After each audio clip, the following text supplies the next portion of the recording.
म्हणजे वाघाचं कातड पांघरलेले हे लांडगे होते, कोल्हे होते, गाढवं होती, त्यांना आपण काय प्रेमाने डोक्यावरती घेतलं होतं. जो जो गेला तो संपला, तो या राजकारणातून बाद झाला म्हणजे पूर्ण बादच झाला, त्याला बादच करून टाकायचा. बरं, फोडले ते फोडले, तुम्ही स्वतःकडे न घेता तुम्हाला जो पाठिंबा देऊ शकतो, तुमचा जो कोणी एक लाचार इकडे तुम्ही ठेवलेला आहे, बटीक, गुलाम, म्हणजे मिंदेचं भवितव्य शून्य आहे. काम संपलं की मिंदेला सुद्धा कचऱ्याच्या टोपलीत टाकणार आहेत. हे लिहून ठेवा तुम्ही, की हे जे म्हणतात ना ऑपरेशन काय टायगर, अरे टायगरवरती कोण ऑपरेशन करू शकत नाही. एक पंजा मारला ना तुमचं सगळे आतडी बाहेर येतील. आता सुद्धा माझ्याकडे, मी सरकारमध्ये नाही आहे, तरी पण एक शिष्टमंडळ भेटलं आणि एक आता यांनी समोरून एक निवेदन दिलं, शक्तीपीठ महामार्ग रद्द करा. कोण आहे मी, काय करू शकतो? माझे तर खासदार पण फोडलेत. इथला जो खासदार होता त्याला विचारा, नालायका तू कधीतरी आमच्या बाजूनी कधी बोललास तिकडे, आता बोलू शकतोस? म्हणजे मला तर आता शंका वाटते की काल विमानामध्ये योगायोग असेल, आपल्या राज्याचे मुख्यमंत्री पण होते माझ्यासोबत. जमलेल्या माझ्या कट्टर कडवट निष्ठावंत शिवसैनिक बांधवांनो, भगिनींनो आणि मातांनो, मी आज सकाळपासून शिवसैनिकांना भेटतोय, कारण अनेक जणांना असं वाटतंय, तुम्ही खाली बसा ना, कॅमेरा ऑन ठेवा आणि तुम्ही खाली बसा.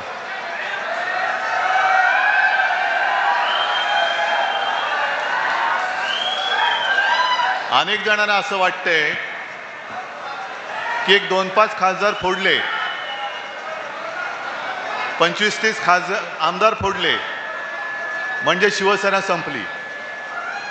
त्यांना मुळामध्ये कळलेलंच नाही की शिवसेना म्हणजे कट्टर कडवट शिवसैनिक, निवडून आलेले लोकप्रतिनिधी हा वेगळा भाग आहे.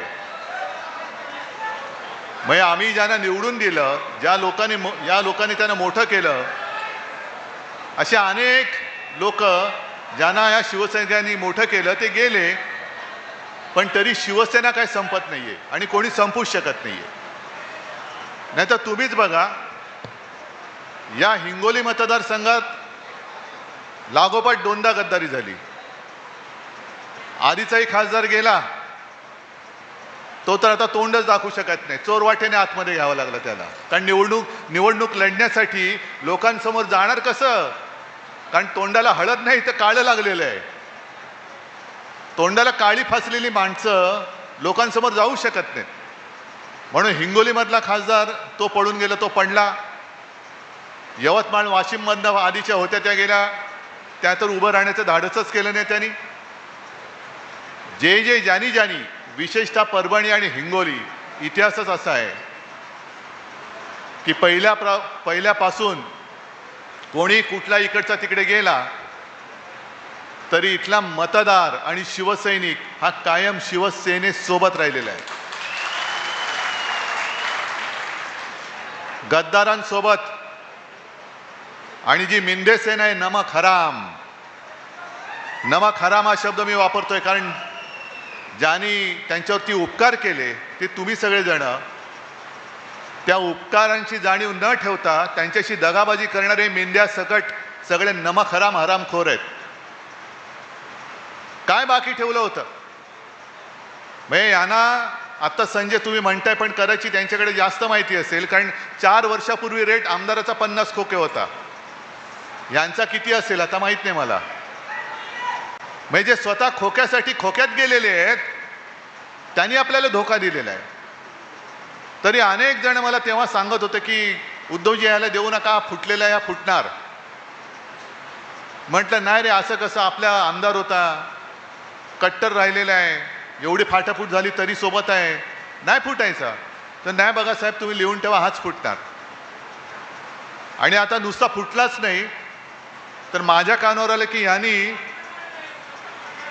गद्दारांचं नेतृत्व केलं. असा हा गद्दारांचा गद्दार. बरं, विश्वास ठेवायचा नाही कसा? मी यवतमाळ वाशिममध्ये गेलो होतो, तिथल्या खासदारांनी काय सांगितलं होतं, जेव्हा मी 1-2 आठवड्यापूर्वी खासदारांची बैठक बोलवली होती घरी, तेव्हा 3 खासदार होते लोकसभेचे, आपले अनिल देसाई, अरविंद सावंत आणि आपले संजय राऊत. बाकीचे सगळे ऑनलाईन ऑनलाईन हल्ली ती एक सोय झालेली आहे, व्हिडिओ कॉन्फरन्स. त्याच्यामध्ये यवतमाळचे खासदार होते, त्यांनी मला आदल्या दिवशी फोन केला. मला म्हणाले, उद्धवजी काय करू? म्हटलं काय करायचं, यायचं आहे ना? नाही म्हणे, माझ्या मुलीला बघायला पाहुणे येणार आहेत, सोयरीक जुळवायचे. मग काय करू? आता असं कारण सांगलं, तुम्ही काय सांगाल? या म्हणून सांगाल? नाही, सोयरीक सोडून द्या, या. आता मला काय माहित, मुलीच्या ऐवजी ह्यांची सोयरीक जुळवत होते. ह्यांचा भाव ठरत होता किती खोके. आणि काय म्हणत होते, आम्ही सगळे साहेब तुमच्या सोबत आहोत. इथला तर एवढा हरामखोर, पोराला तिकीट घेतलं आणि मला सांगितलं, साहेब याला अपक्ष उभा करतो. म्हटलं अपक्ष, मग महाविकास आघाडी कशी मतं देणार? नाही साहेब, आपलाच पोरगा आहे ना, कुठे जाणार? चला, ठेवला विश्वास. बरं, एवढं करून थांबला नाही. उद्या मतदान आहे. आदल्या दिवशी नालायक फोन करून मला सांगतो की उद्धवजी जरा या एक दोघांना तुम्ही फोन केलं तर आपल्याला मतं मिळतील. म्हटलं बरं, ते पण केलं. आणि मग ज्योतिबाला विचारतोय, आपल्या इथल्या जिल्हा प्रमुखाला विचारतोय, त्याला साहेब कालपासून गायबच आहे. मग एवढा किती नालायक, किती खोटारडा की विश्वास म्हणजे कोणाचा अविश्वास कोणाला वाटू नये म्हणून स्वतःच फोन करून सांगायचं की साहेब मी आता इकडे आहे, मी इकडे चाललोय, पण जरा बघा ना उद्याचं यांना मतदान मिळालं तर. मग एवढा नालायकपणा ज्याच्या रक्तामध्ये भिनलेला आहे, एवढी गद्दारी ज्याच्या रक्तात भिनले, मला तर लाज वाटते की अशी गद्दार माणसं, ही माझी चूक आहे म्हणून मी तुमची माफी मागतो की मी हे बुजगावणं उभं केलं होतं. हे बुजगावणं होतं. म्हणजे अक्षरशः लिलावात जशी उभे राहतात तशी ही त्यांना काय शब्द वापरायचा तो वापरा. कारण हल्ली शिवीगाळी, एका मुंबईच्या खासदारानं तर पत्रकारांना शिवीगाळी केली. म्हणजे कहर झाला. ही सगळी लोक बुरखा घालून आपल्यात वावरत होती. म्हणजे वाघाचं कातड पांघरलेले हे लांडगे होते, कोल्हे होते, गाढवं होती. त्यांना आपण काय प्रेमाने डोक्यावरती घेतलं होतं. पण त्या लायकीची माणसं नाही आहेत, नव्हतीच. आणि जो परभणीचा इतिहास आहे, जो हिंगोलीचा इतिहास आहे, तोच मला परत इकडे पाहिजे. जो जो गेला तो संपला. तो या राजकारणातून बाद झाला म्हणजे पूर्ण बादच झाला, त्याला बादच करून टाकायचा. आजपासून तुम्ही सगळे खासदार आहात आणि या हिंगोलीची जबाबदारी मी तुमच्यावर सोपवतोय. विकास निधी म्हणजे कसला, ती एक लगेच हल्ली काय झाले, ह्या मोबाईलवरनं एवढं काही जग जवळ पण आलंय आणि सगळ्यांच्या अडचणी पण वाढल्यात. नको ते वेळेला नको ते फोटो, नको ते रील सगळीकडे जातात. तसं यांचं एक रील फिरतंय, विमानात बसलेले आहेत. कुठून आणला हा पैसा? चार्टर्ड विमान. तुम्ही दारानो कधीतरी विमानतळ तरी पाहिलंय का? माझा शेतकरी जो त्याला म्हणजे मराठवाड्यातला शेतकरी लातूरचाच, ज्याच्याकडे बैल नाही, पत्नीला नांगराला जोडून तो शेती करतोय आणि हे विकास करायला नालायक लोक तिकडे जात आहेत. का? ते शेतकऱ्याचा पहिला विकास कर. म्हणजे नांगराला बैल नाहीये, सगळं गहाण टाकलेलं आहे, शेत जमीन गहाण टाकलेली आहे. खतं खरेदी करायला पैसे नाही, बियाणं करायला पैसे नाही आहेत. मोदी बाबांचं ठीक आहे, मोदी बाबा सांगतात खतं वापरू नका, सोनं खरेदी करू नका. अरे सोनं खरेदी करण्याची ताकदच तुम्ही ठेवलेली नाहीये माझ्या या देशातल्या नागरिकांची. कसं करणार सोनं खरेदी? पण सोनं खरेदी करू नका, आमदार खासदार खरेदी करा. आमदार खासदारांचा भाव सोन्यापेक्षा स्वस्त झाला की काय? काय गळ्यात घालून फिरताय आमदार खासदारांना? किती नालायकपणे, किती कहर करायचा. एक तर स्वतःच्या हिमतीवरती खासदार निवडून आणता आलेले नव्हते. हे म्हणे आता बोंबलत फिरतायत, उद्धव ठाकरे फिरत नाही. मी आलो नव्हतो तुमच्या गावात, तिकडे जिथून जिथून लोक आलेत, तुमच्या प्रत्येकाच्या विधानसभा मतदारसंघात मी आलो होतो की नव्हतो? मग मी जर का असं बोललो गर्वाने, मी आलो नसतो, मी फिरलो नसतो, तर या बुजगावण्याला खासदार केला असतात तुम्ही? एक तर पक्ष चोरलेलं, चिन्ह चोरलेलं, नवीन चिन्ह घेऊन आपण लोकांसमोर गेलो. तुम्ही सगळ्यांनी अक्षरशः दिवस रात्र एक करून ना कुटुंबाकडे पाहिलं, ना तुमच्या प्रकृतीकडे पाहिलं. रक्ताचं पाणी केलं, रक्त आटवलं.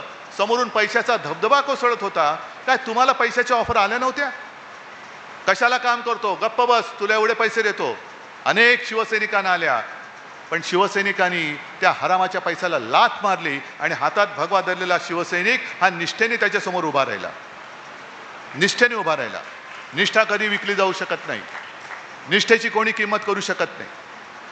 पण जी एक लाट निर्माण केली गेली होती, राम मंदिर बांधले म्हणून देशात मोदींची लाट होती, त्या मोदींच्या लाटेत शेवटचे फक्त 15 दिवस आपल्याला मशाल निशाणी मिळाल्यानंतर महाराष्ट्राने भाजपचं गाढव हे अडवलं होतं. आपण महाविकास आघाडीचे 31 खासदार आपण निवडून आणले होते. त्याच्यामध्ये मी अभिमानाने सांगेन, माझ्या मराठवाड्याने 3 खासदार शिवसेनेची दिले होते निवडून. अभिमानाने सांगेन. हे भाजपच्या विरोधातलं मतदान नव्हतं, हे मशालीच्या विश्वासावरचं मतदान नव्हतं, शिवसेना प्रमुखांच्या चेहऱ्यावरती बघून मतदान झालेलं नव्हतं. मग मोदींच्या विरोधात एवढी लोक असताना पुन्हा तुम्ही त्यांच्याचकडे काय गेलात?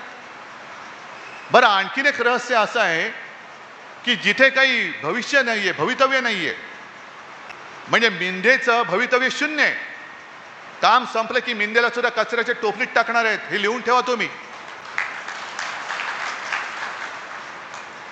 पण भाजपात हे जायच्या ऐवजी मिंदेकडे का गेले, हे मोठं कोड आहे.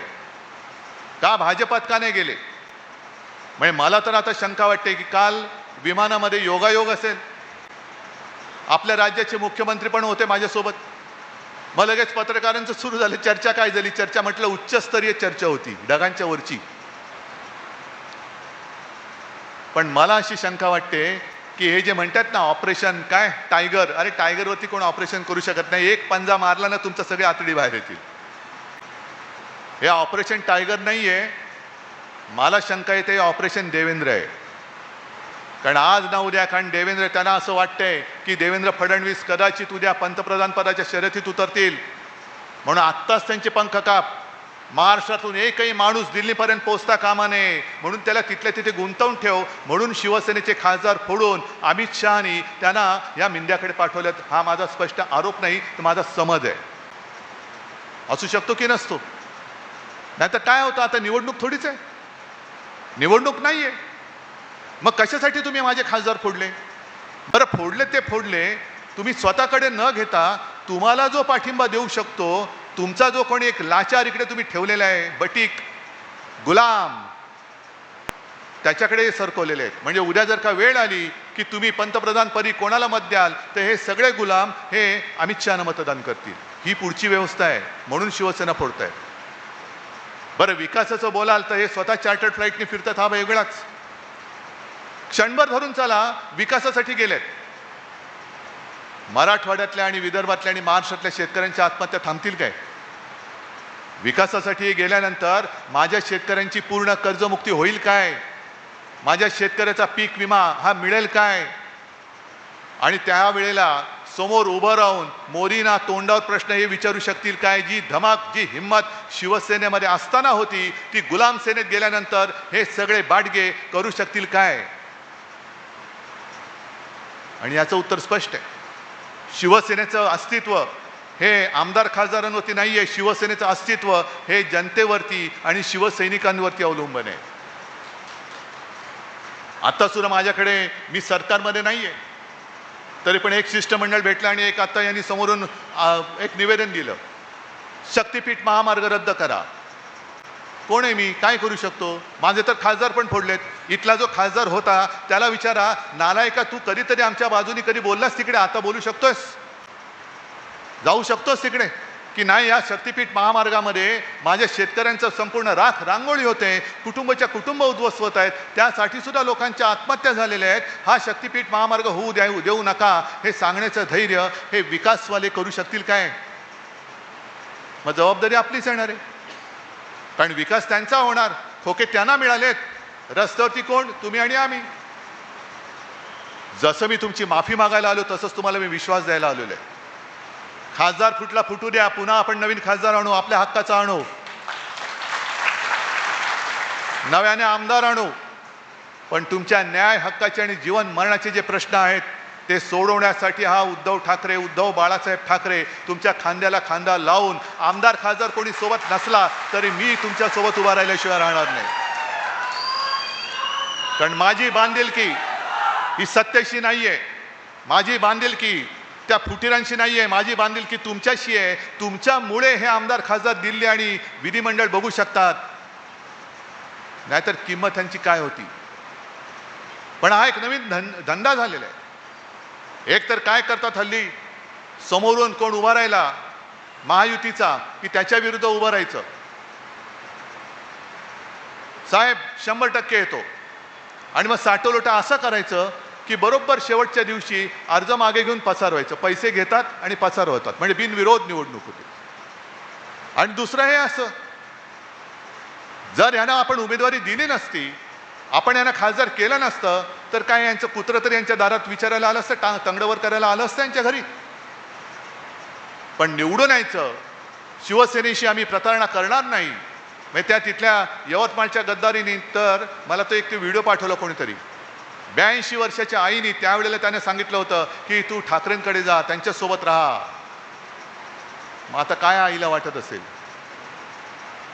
तसंच ह्या इथल्या गद्दारांनी सुद्धा जो विश्वासघात आपल्याशी केलेला आहे, विश्वासघात केला तो केला, पण परत पोराला पुढे सरकवत होते. म्हणजे हे विशेष. आम्ही केली तर घराणेशाही.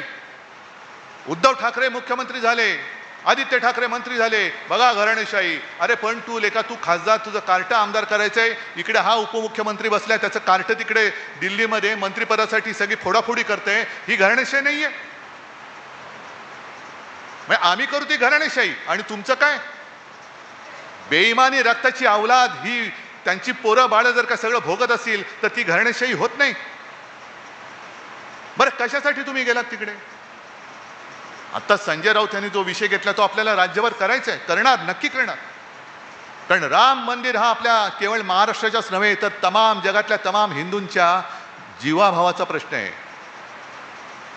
जर अडवाणीजींनी रथयात्रा काढली नसती आणि हिंदुत्व जे शिवसेना प्रमुखांनी पुन्हा एकदा वरच्या पातळीवरती आणलं होतं, या देशातली 1987 सालची पार्लेची पहिली पोटनिवडणूक अशी होती जी हिंदुत्वाच्या मुद्द्यावरती जिंकली गेली. आणि मग तेव्हापासून सगळ्यांच्या लक्षात आलं, अरे हिंदू वोट बँकेवरती निवडणूक जिंकू शकतो. मग भाजप सोबत आला, मग अडवाणीने रथयात्रा काढली, मग मंडल कमंडल झालं, बाबरी पाडली गेली. त्यावेळेला आपल्याकडनं मराठवाड्यात सुद्धा आणि महाराष्ट्रातनं अनेक शिवसैनिक तिकडे गेले होते. पण बाबरी पडली रे पडली. पाडल्यानंतर सगळे भाजपवाले 2 पायात शेपूट घालून बिळात लपून बसले होते. आम्ही नाही, आम्ही नाही, आम्ही नाही, आम्ही नाही, आम्ही नाही, आम्ही नाही.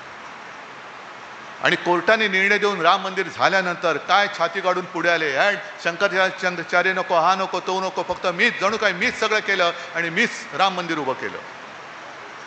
मग आता राम मंदिराची जी काही लूट चालले, मंदिर वही बनाएंगे, कशासाठी लुटणे केली आहे. ही गद्दारी जी झालेली आहे आणि गद्दार गट, गद्दार सेना जी आहे, जी त्यांची गुलाम झालेली आहे, ते राम मंदिराच्या प्रश्नाबद्दल, राम मंदिराच्या लुटीबद्दल प्रश्न विचारू शकतील काय. आपण करणार आहोत, राज्यभर आंदोलन करणार आहोत. पण हा केवळ गद्दारीचा प्रश्न आहे, तो शिवसेनेशी नाही, उद्धव ठाकरेशी नाही, हिंगोलीचा नाहीये, ना परभणीचा, ना आणखीन कुठला. हा हिंदूंची, हिंदुत्वाशी केलेली ही गद्दारी आहे, ज्याचा जाब आपल्याला भाजपाला विचारावा लागेल. जसं त्यावेळेला मोगल आक्रमकाने आपली मंदिरं लुटली, काही तोडली, तसंच ते बाबरी बांधली गेली होती ना. मग त्यावेळेला मोगलांनी जर का आपली मंदिरं लुटली म्हणून आपण त्यांना शिव्या घालत असू, तर आता तुमचे जे काही चेले चपाटे राम मंदिर लुटतायत त्यांच्यावरती कारवाई आजपर्यंत का केली नाही. मध्य प्रदेशमध्ये भाजपचे मुख्यमंत्री मंदिराच्या परिसरातल्या जमिनी लुटल्या, पत्रकार परिषदेत आलं. हेच जर का इतर कोणी विरोधी पक्षातल्यांनी केलं असतं तर देशभर यांनी काय हंगामा केला असता. म्हणून आज जो सामनामध्ये संजय राऊत यांनी अग्रलेख लिहिला, मुद्दा म्हणून वाचा. कारण मधल्या काळामध्ये सगळे सकल हिंदू समाज म्हणजे काय, हिंदू जनजागृती म्हणजे काय, हिंदू खतरे में है, आणि आम्ही हिंदूच आहोत. पण जेव्हा काँग्रेसचं राज्य होतं तेव्हा इस्लाम खतरे में आहे म्हणून घोषणा दिल्या जायच्या. आता 12 वर्ष तुमचा बसले तिकडे जग काय विश्वगुरू, त्यांच्या काळामध्ये हिंदू खतरे में कसा आला. मग ते सगळे जे होते ज्यांनी मोर्चे काढले, नुसता काय तमाशा केला, ते आता गेले कुठे कुठे लपून बसले की राम मंदिर लुटलं जाते, मंदिराच्या नावाने लुटी चालू आहेत. शंकराचार्य म्हणाले केदारनाथ मंदिरातलं सोनं लुटलं गेलंय. कुठे गेले हे सगळे हिंदू तथाकथित भोंदू. हा वरवरचा विषय नाहीये. हे जे सगळं चाललेलं आहे हे 2/3 बहुमतासाठी चाललेलं आहे. कारण निवडून आले नाहीत, आपण त्याने येऊ दिला नाही. 240 वरती भाजपा थांबला मग पुढे काय करायचं आहे? घटना तर बदलायची आहे. हातात तर पूर्ण ताकद पाहिजे. आणि मध्ये जे काही महिला आरक्षणाच्या बुरख्या आडून किंवा त्याच्या आडून डिलिमिटेशनचं जे काही बिल आणत होते, विधेयक आणत होते, ते जर का झालं तर तुम्हाला आम्हाला कोणी विचारणार नाही. पूर्णपणे उत्तरेच्या ताब्यामध्ये हा देश जाईल. आमच्या मताला काहीच किंमत नाही आहे, ती आत्ताही नाही आहे. कारण उघड उघड सगळीकडनं अत्याचार चालू आहेत. लोकशाहीचा दिवसाढवळ्यात खून पडतोय की काय असं चित्र निर्माण झालंय. तरी कोणाला काही त्याची पडलेली नाही. पण आम्हाला आमदार खासदार पाहिजेत. शेतकरी मेला तर मरू दे, शक्तिपीठाखाली चिरडला गेला तर जाऊ दे, पेपर फुटले तर फुटू दे, विद्यार्थ्यांनी आत्महत्या केली तर करू दे. आजच ठाण्यामध्ये एक पेपर फुटलाय TETचा, कोणालाच काही पडलेलं नाहीये. नीटचा पेपर फुटला, धर्मेंद्र प्रधाननी राजीनामा तर दिलाच पाहिजे. पण त्यातलं जे काही केंद्रबिंदू होतं ते आपल्या दुर्दैवाने आपल्या महाराष्ट्रातलं होतं. आणि असं म्हणतात की ते पकडलेले किंवा ज्यांच्यावरती आरोप आहेत ते सगळे यांच्या परिवाराशी संबंधित होते. मग या पापाबद्दल कोणालाच काही वाटत नाही किंवा तुम्हाला त्याच्याकडे लक्ष जाऊ नये म्हणून हे फोडाफोडी चालले, असा माझा स्पष्ट आरोप आहे. का मला परत शिवसेनेचा खासदार पाहिजे? का मला परत शिवसेनेचा आमदार पाहिजे? होय, मला शिवसेनेची सत्ता पाहिजे. कारण ज्यांचा विश्वास माझ्या शिवसेनेवर आहे त्यांना न्याय देण्यासाठी, म्हणून मला परत सत्ता पाहिजे. त्यावेळेला मला मुख्यमंत्री व्हावं लागलं. मी काही ठरवून मुख्यमंत्री झालो नव्हतो. जर भाजपाने दिलेलं वचन पाळलं असतं तर मी मुख्यमंत्री झालोच नसतो. दुसरा कोणतरी शिवसैनिकच मी करणार होतो. पण जी काही मला संधी मिळाली त्यावेळेला मात्र जेवढं काही करता येणं शक्य होतं तेवढं मी प्रामाणिकपणे करण्याचा प्रयत्न केला. कोणी माझ्याकडे कर्जमुक्ती मागितली नव्हती तरीसुद्धा माझं कर्तव्य म्हणून माझ्या नागपूरच्या पहिल्या अधिवेशनात कर्जमुक्ती मी जाहीर केली आणि ती मी करून दाखवली. मी फुकटामध्ये रेशन वाटा हे वाटा असं नाही करत. पण गोरगरिबाला काहीतरी जेवण मिळालं पाहिजे त्याच्यासाठी 10 रुपयात शिवभोजन करून मी दिलं होतं. आता काय झालं मला माहिती नाही आहे. कोरोनामध्ये तुमच्या सगळ्यांच्या सहकार्याने आपण महाराष्ट्र सावरला होता. पाडलं सरकार. अरे पण पाडलं तर पाडलं, सत्ता तुम्ही मिळवल्यानंतर काहीतरी त्याचा उपयोग करून द्या ना. महाराष्ट्राचं भलं करा ना, देशाचा विकास करा तुम्ही. तो नाही करायचा. फक्त आम्हाला सत्ता पाहिजे. सगळे आमच्या ढेंगे खालनं जायला पाहिजेत. नाही होणार. छत्रपती शिवरायाचा महाराष्ट्र कोणाच्या ढेंगे खालनं नाही जाणार. आणि तो जो जमाना होता मराठ्यांच्या घोड्यांच्या टापाने दिल्ली हादरायची, तो जमाना आपल्याला आता परत आणावा लागेल. कोणाची टाप होता कामा नये, महाराष्ट्राकडे वाकड्या नजरेने पाहायची.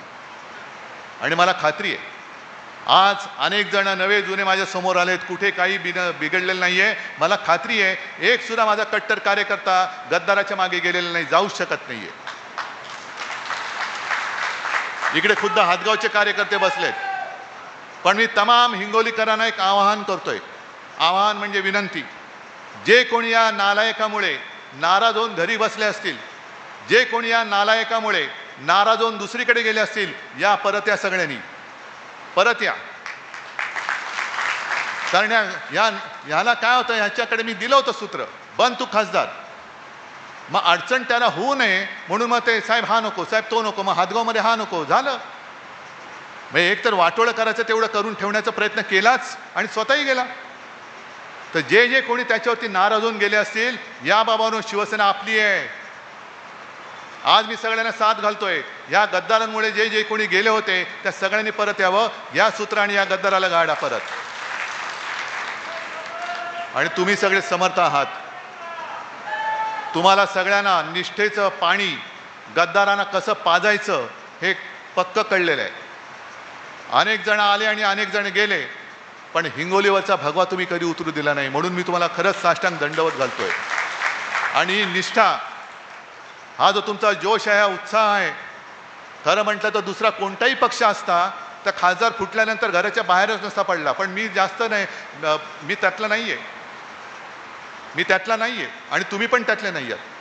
म्हणजे अनेकांनी आजचा कार्यक्रम बघून तोंडात बोटं घातली असतील, किती बोटं त्यांची जात असतील तेवढी सगळी घातली असतील की हे शिवसेना आहे तरी काय, कितीदा फोडायची, फुटून सुद्धा संपत नाहीये. पण शिवसेना अशी संपणारी नाही. जो फोडायचा प्रयत्न करेल त्याला फोडून संपवल्याशिवाय शिवसेना पुढे जाणार नाही. आणि ती शिवसेना पुढे नेण्याची जबाबदारी मी तुमच्यावर सोपवतो आणि आपली रजा घेतो. जय हिंद, जय महाराष्ट्र.